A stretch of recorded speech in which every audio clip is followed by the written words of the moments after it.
32페이지 제가 읽겠습니다.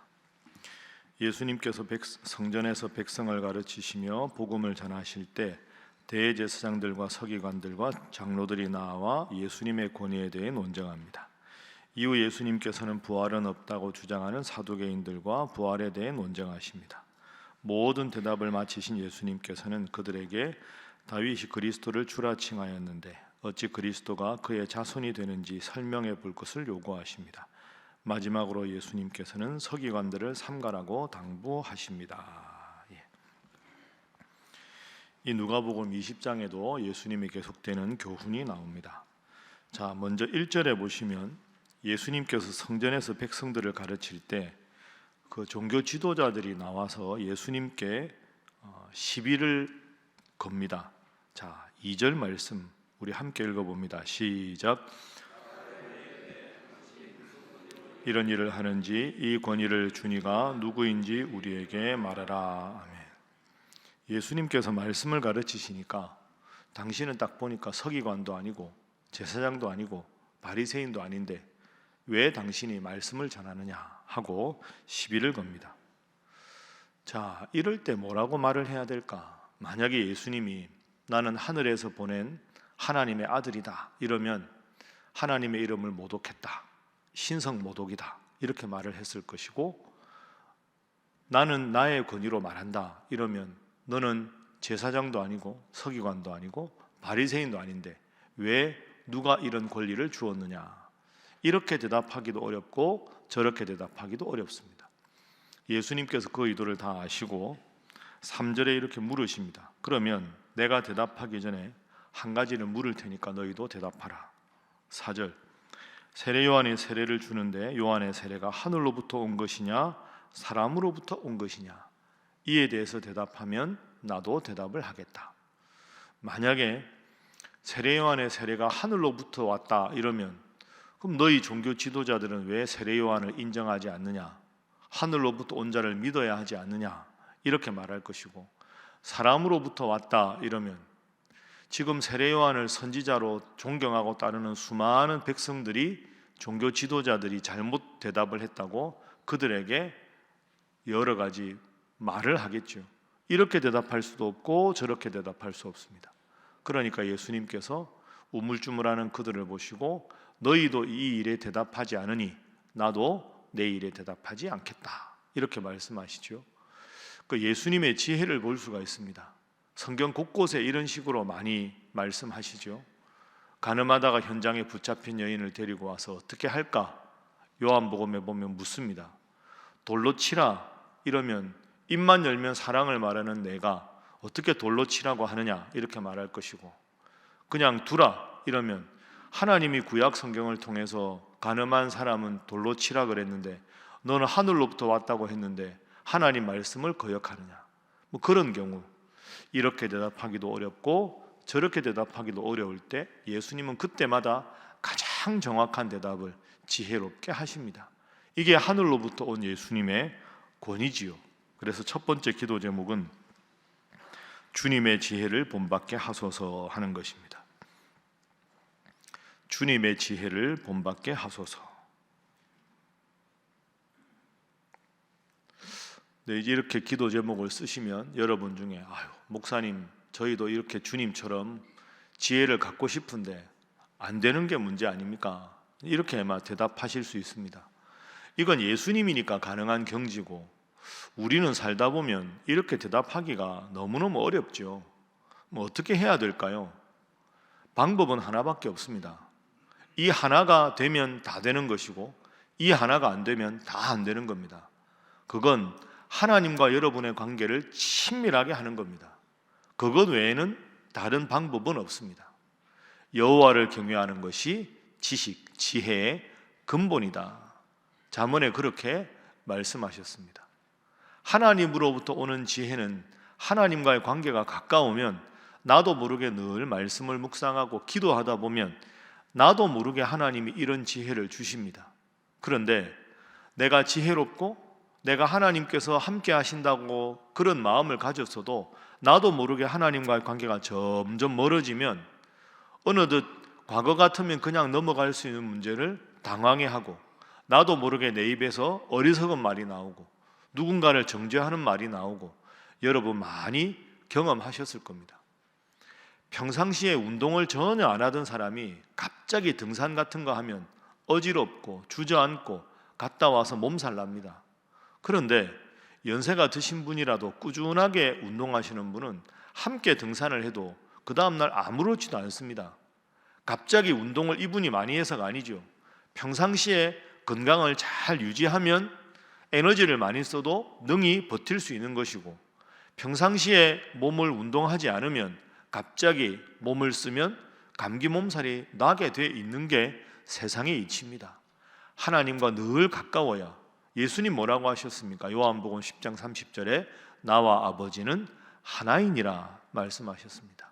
늘 지금처럼 말씀을 열심히 읽고 묵상해서 나도 모르게 하나님께서 내 입술에 지혜를 주시고 내 마음에 하나님의 감동을 주시고, 그래서 어려운 상황이 생기고 위급한 상황이 생겨도 하나님으로부터 오는 지혜로 모든 것을 잘 감당하는 지혜로운 여러분 되기를 주님 이름으로 축복합니다.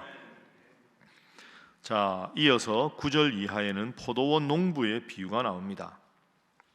9절 보십시오. 그가 또 이 비유로 백성에게 말씀하시기 시작하니라.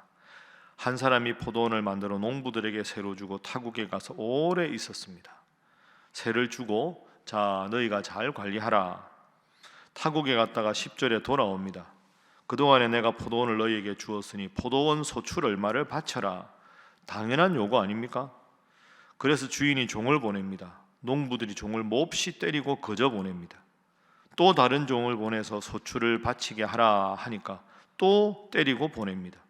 세 번째 종도 내쫓습니다. 그래서 13절에 아들을 보냅니다. 아들을 죽이자 하고 15절에 죽입니다. 여러분, 이게 무슨 비유일까요? 그 당시에 세태를 비유하는 겁니다. 하나님께서 구약의 그 수많은 예언자들을 보내셔서 죄로부터 돌이키라, 회개하라 그렇게 말씀하시고 하나님이 그렇게 많은 은혜를 베풀어 주셨는데도 선지자들을 계속해서 외면하고 무시합니다. 결국 아들 예수님을 보내셨는데 예수님도 지금 모함하고 죽이려고 획책을 하고 있는 겁니다. 이들의 이 참 안타까운 모습을 보십시오. 그래서 예수님께서 어떻게 하십니까? 자, 15절에 아들을 포도원 밖에 내쫓아 죽입니다. 그러자 주인이 말합니다. 16절 함께 읽어봅니다. 시작. 와서 그 농부들을 진멸하고 포도원을 다른 사람들에게 주리라 하시니 사람들이 듣고 이르되 그렇게 되지 말아지어다 하거늘. 자, 포도원 주인은 어떻게 하겠습니까? 이 농부들은 방법이 없습니다. 포도원을 다 알아서 맡기고 먼 나라에 갔다가 돌아와서 그동안에 수확한 것 중에 일부를 달라. 당연한 요구 아닙니까? 소출의 얼마를 달라. 그러면 주인이 달라는 것보다 감사하니까 더 많이 챙겨서 더 많이 드려야 되는 것이 이 사람들 농부들의 당연한 태도 아닙니까? 그런데 소출을 받으러 온 종을 3명이나 죽이고 아들을 보냈는데 아들도 죽입니다.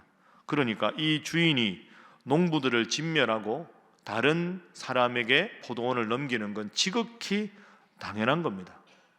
이 포도원 농부들이 누굴까요? 예수님 당시에 종교 지도자들, 서기관, 바리새인, 사두개인, 대제사장들, 하나님에 대해서 제일 많이 안다고 하지만 하나님 은혜 감사하지 않고 구약의 예언자들을 무시하고 지금도 하나님의 말씀대로 살지 않고 예수님의 말씀에도 귀 기울이고 회개하지 않는 자들, 그들이 바로 이 악독한 포도원 농부입니다. 왜 이들이 이렇게 악독한 행동을 했을까요? 이유가 있지요. 주인의 은혜를 모르기 때문입니다. 여러분, 제가 그 당시에 이 일꾼에 대한 비유가 성경에 여러 개 나오는데 달란트 비유도 그렇고 그때마다 말씀드렸죠. 그 당시에는 지금처럼 각자가 농작물을 경영하는 그런 시대가 아닙니다. 큰 주인들이 포도원도 가지고 있고 농사 짓는 농토도 많이 가지고 있습니다. 그러면서 아침에 나가서 일하는데 가서 일할 수 있는 사람들을 데려다가 자기 집에 일당을 주고 일을 시킵니다.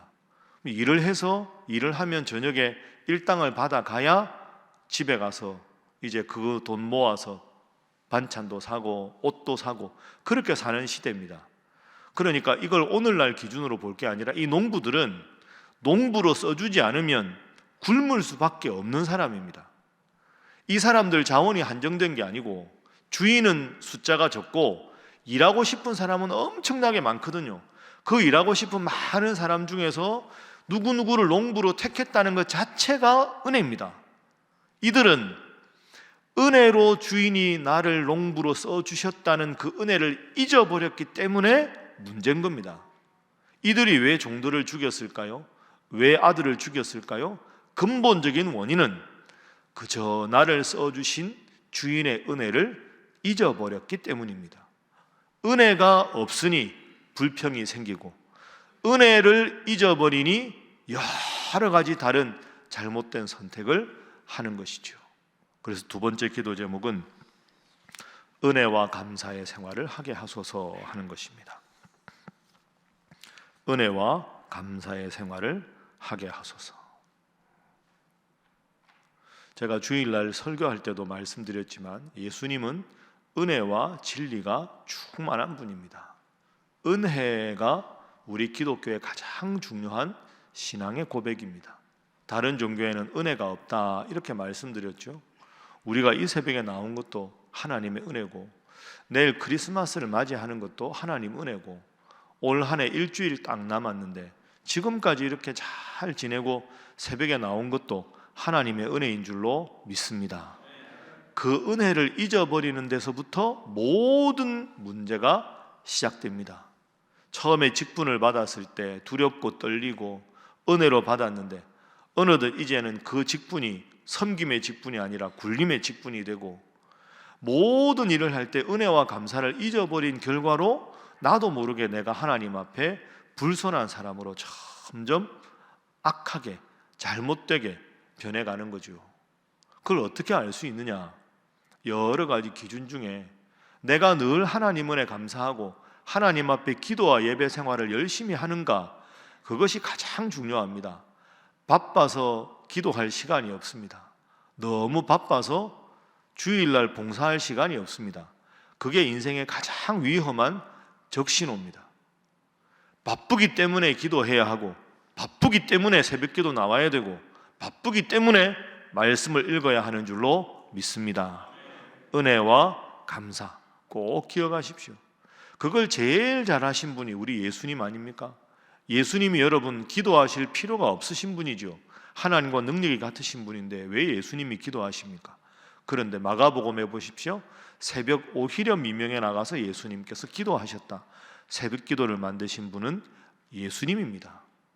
지금 제가 말씀드린 대로 내일이 크리스마스죠. 미국의 유수한 교회는 크리스마스 날 예배 안 드립니다.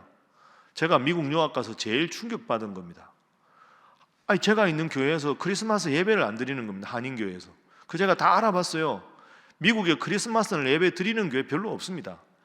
여러분이 이름만 되면 알만한 교회 크리스마스 예배를 안 드립니다. 이유가 뭔지 아십니까? 가족들끼리 행복한 시간을 가지라고. 무슨 죄송한데 말도 안 되는 소리입니까? 크리스마스 날 예배 드리고 나서 가족들끼리 함께 예배 드리는 게 맞지, 가족과 함께 드리는 휴일이라고 크리스마스 날 예배 안 드리면 그게 무슨, 좀 심하게 말하면 그게 무슨 교회입니까? 예수 믿는 사람들이 모인 게 교회인데 예수님 태어나신 날 가족들끼리 휴가 지내라고 예배를 안 드린다. 심각한 거 아닙니까? 점점 세속화되는 거죠. 예수님의 구원의 은혜를 생각한다면 그럴 수는 없는 거 아닙니까? 은혜와 감사 꼭 기억하는 여러분 되시기를 주님 이름으로 축복합니다. 자, 예수님 보십시오. 예수님이 늘 이 모습을 가지시니까 마지막에 39절 40절 예수님의 모습입니다. 자, 39절 40절 함께 읽습니다. 시작. 서기관 중 어떤 이들이 말하되 선생님 잘 말씀하셨다이다 하니 그들은 아무것도 감히 더 물을 수 없음이더라. 아멘. 아무것도 더 물을 수가 없습니다. 왜? 예수님은 워낙 지혜가 충만한 분이니까. 오늘 세 가지 단어 꼭 기도하십시오. 예수님의 지혜, 예수님의 은혜, 예수님의 감사. 그래서 이 세 가지를 꼭 기억하셔서 삶 속에 늘 하나님 주신 지혜로 살아가고, 오늘 하루도 하나님 은혜고 하나님께 감사하고. 그래서 서기관들이면 보통 예수님의 대적자들인데 39절에 서기관 중에 어떤 사람이 예수님 대답하는 걸 보고 감히 더 예수님께 물을 수가 없었다. 왜?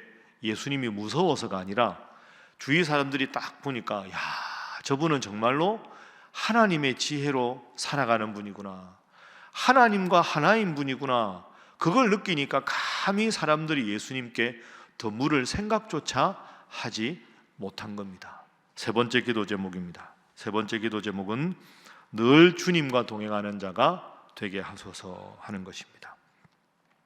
늘 주님과 동행하는 자가 되게 하소서.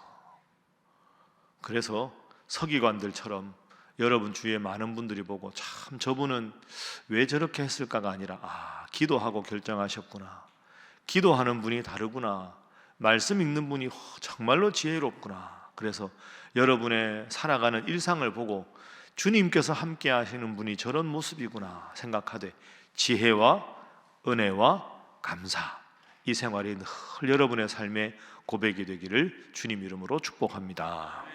우리 함께 기도하겠습니다. 하나님, 주님의 지혜를 본받게 하시고 범사의 은혜를 고백하며 감사하는 자로 살게 하여 주시옵소서. 하나님, 그리하여 우리가 어디서 무슨 일을 하든지 하나님과 동행하는 자로 인정받아 그들에게 선한 영향을 끼쳐서 그들도 하나님 잘 믿는 백성으로 변화되도록 인도하여 주시옵소서. 아기 예수님이 태어나신 성탄이 내일입니다. 내 마음속에 주님을 더 사랑하는 마음을 주시고 그 사랑을 삶 속에서 실천하는 자로 거듭나게 하시며, 이 나라에도 주님께서 사랑과 평화와 기쁨의 소식을 전해주셔서 갈등이 점점 잦아들고 이제는 이 나라가 더 하나님 앞에 바로 서는 대한민국 되게 하여 주시옵소서. 함께 기도합니다. 주여 믿습니다. 주여 믿습니다. 주여 믿습니다.